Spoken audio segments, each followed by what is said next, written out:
कहते हैं चोर को 84 ज्ञान। क्या बांग्लादेश ने भारत के 5 रुपए के सिक्के चुराए और आखिरकार क्यों चुराए, जिसकी वजह से आरबीआई को रातों रात निर्णय लेना पड़ गया। जानेंगे क्या है मामला। तो वहीं दूसरी तरफ अब चाइना बॉर्डर पर भारत ने लगा दिए करीब $4 बिलियन। जैसे को तैसा करने पर उतरा है भारत। जानेंगे जियोपॉलिटिक्स में क्या कुछ चल रहा है। आइए जानते हैं इन खबरों को विस्तार से। इधर बीच एक बड़ी चीज हो रही थी कई माध्यम से, चाहे वेबसाइट के माध्यम हो या फिर एजेंट के माध्यम हो। इनसे लगातार ये देखा जा रहा था कि 5 रुपए का जो ये पुराना वाला सिक्का है, जो भारी भरकम है, करीब 9 ग्राम का ये सिक्का है, ये सिक्का भारतीय बाजारों से गायब होता जा रहा था। लगातार ये गायब होता जा रहा था।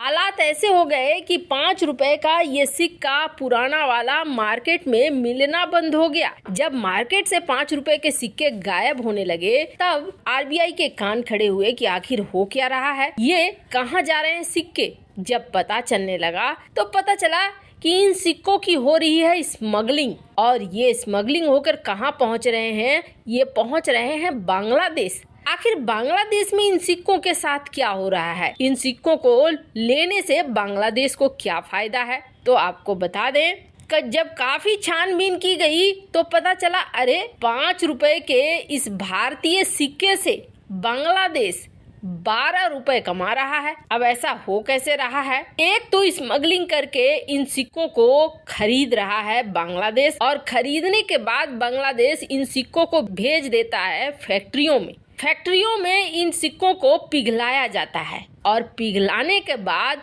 इस एक सिक्के से करीब 6 रेजर ब्लेड बनाए जा रहे हैं, और इन ब्लेडों को फिर बेचा जा रहा है। 6 रेजर ब्लेड यानी एक रेजर ब्लेड की कीमत बांग्लादेश में 2 रुपए, तो 6 की हो गए 12 रुपए। 5 रुपए के एक सिक्के से 12 रुपए बांग्लादेशी रुपए बन रहे हैं। ये क्रम काफी समय से चल रहा था।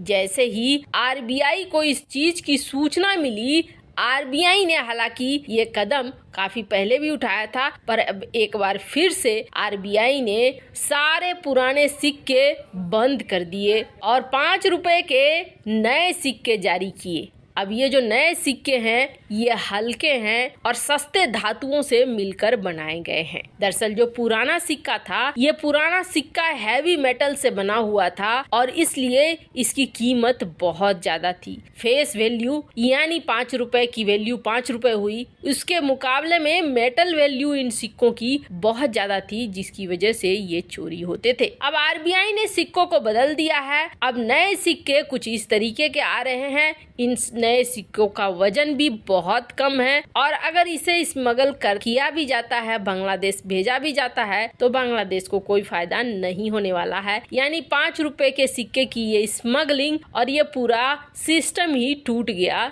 एक बदलाव से। वरना इस मकड़ जाल को पकड़ना इतना आसान नहीं था, और इस पूरे तंत्र को तोड़ना आसान नहीं है कि स्मगलर को पकड़ो, फिर उसको रोको, फिर कंपनी से बात करो, वो एक बहुत लंबा प्रोसेस हो जाता। आरबीआई ने एक झटके में पूरा मामला ही समेट दिया। खैर, जहाँ एक तरफ ये सब कुछ चल रहा है, तो वहीं दूसरी तरफ क्या चाइना और भारत के रिश्ते नॉर्मल होंगे? आ रहे हैं चीन के विदेश मंत्री भारत, और माना जा रहा है चीनी विदेश मंत्री और भारतीय विदेश मंत्री डॉक्टर एस जयशंकर की बायलैटरल मुलाकात होगी, द्विपक्षीय मुलाकात होगी। हालांकि इन दोनों की मुलाकात पर दुनिया भर की नजर जरूर रहेगी, क्योंकि ये मुलाकात बहुत ज्यादा चर्चा का विषय बनेगी। वैसे इस वक्त खुद G20 तूफानी बना हुआ है, और यहाँ पर कई देश अब 2 टुकड़ों में बट रहे हैं। पर इनसे अलग चाइना और भारत की दुश्मनी ऐसी दुश्मनी नहीं है कि इतनी जल्दी खत्म हो जाए। सीमा पर हालात अभी भी दिक्कत भरे बने हुए हैं,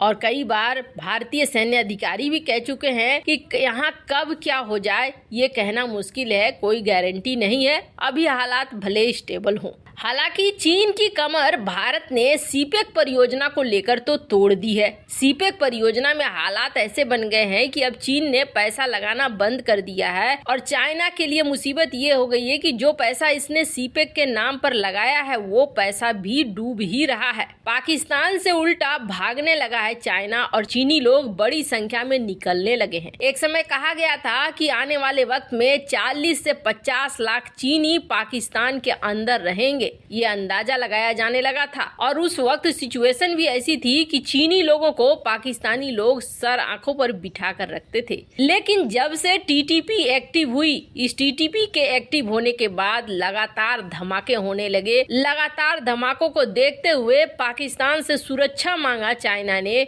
और पाकिस्तान ने कहा कि हम तुम्हें सुरक्षा नहीं दे सकते हैं, आप प्राइवेट फार्म ले लो, हम सिर्फ कुछ ही लोगों को सुरक्षा देंगे। प्राइवेट फार्म के नाम पर चाइना ने कहा हमें पता है हमें क्या करना है, बोरिया बिस्तर बांधा और वहां से उड़ना शुरू हो गए चीनी नागरिक। लेकिन पाकिस्तान की तरफ से भले चाइना कमजोर हो गया हो, पाकिस्तान की उथल पुथल चाइना के मकसद को पूरा करने नहीं दे रही हो, पर फिर भी चाइना की नजर भारत के ऊपर है और इसी के लिए चाइना ब्रह्मपुत्र नदी पर बना रहा है बांध। इस बांध से चाइना भारत को कंट्रोल करने की कोशिश कर रहा है। जब चाहे भारत के अंदर सूखा ला दे और जब चाहे भारत के अंदर बाढ़ की स्थिति ला दे। प्राकृतिक तरीके से कंट्रोल करना चाह रहा है चाइना भारत को और यही वजह है कि वो कई सारे ऐसे पहाड़ी प्रोजेक्ट पर निवेश कर रहा है ताकि भारत को काउंटर कर सके। ये सब होता है कि बिना लड़े जंग जीतने की तैयारी, कुछ वैसा ही चाइना कर रहा है। लेकिन अब भारत ने भी जवाब देना शुरू कर दिया है। ये जो स्क्रीन पर इलाका देख रहे हैं ना, ये इलाका है अरुणाचल प्रदेश का। ये वो इलाका है जहां पहले भारतीय सरकार नहीं चाहती थी किसी तरीके का छेड़छाड़ करना। ये भारत की पुरानी सरकार जो कहती थी अगर हमने यहाँ कोई भी छेड़छाड़ किया तो चाइना हमसे नाराज हो जाएगा और चाइना को खुश रखना हमारे लिए सबसे बड़ी बात है। चाइना खुश रहेगा तो हमारे ऊपर किसी भी तरीके का कोई हमला नहीं करेगा। हिंदी चीनी भाई भाई कहते रह गए